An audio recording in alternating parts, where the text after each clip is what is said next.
So hey, I am back with Miss Jennifer Moore, Black Girl Monologues. Jennifer, please tell us, you just came off stage. What was the experience like for you? It was moving. It was compelling. It was emotional. And I think most of all, it was real. This is definitely a turning point for December. Okay. It's going to be crazy in December. So now I know a little bit about your story, but let's just give them a little sneak peek of what you're talking about. Don't give them too much because we need them to come out December 12th. Yes. But what are you going to be sharing on stage?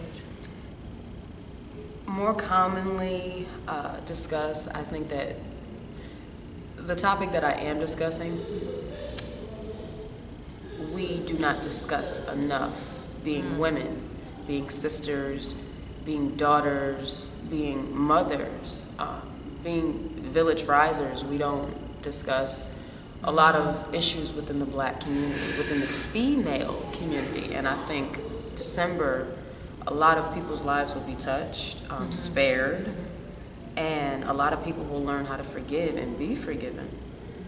I think that's one of the greatest gifts, Black Girl Monologues has provided with us, or to us, is teaching us how to forgive through these pieces. Wow, that's powerful. Yeah. Now, what do you want people to take home?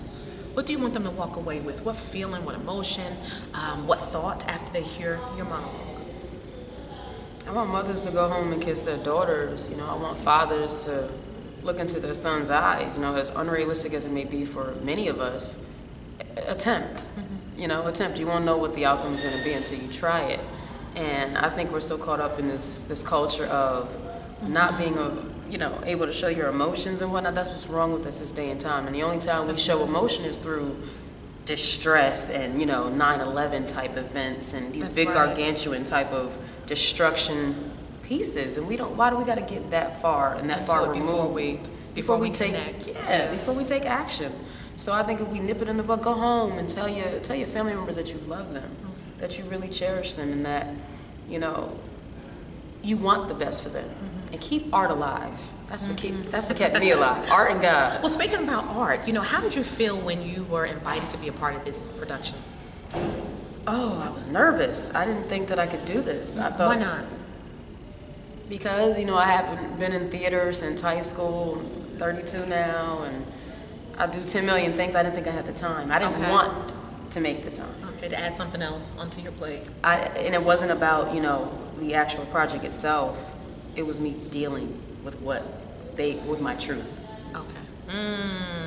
That's something that we constantly run from. And I was like, okay, when a young man tagged me to the post on Facebook, he's like, I really think you should be a part of this production. And I just made it by the cutoff or the day of the cutoff. Okay. Wow. And Yolanda called me. Okay. Yeah. So now tell everybody where we are today. We are in the amazing, I wish I went to a school like this. I was saying that, my art school didn't look like this. We didn't have art school. We had typing and typing. in gym, that was it. So if I came to a school that had a beautiful theater, not just one but two, I would probably want to come to school. So tell them what city we're in and where we are today. We're in East Orange, the lovely East Orange. Yes. And we are at the Cicely Tyson Theater and Performing Arts School. Thank them amazingly for even allowing us to be here in this space. There's so much energy, positive energy, creative energy that's flowing through these halls with no students in them.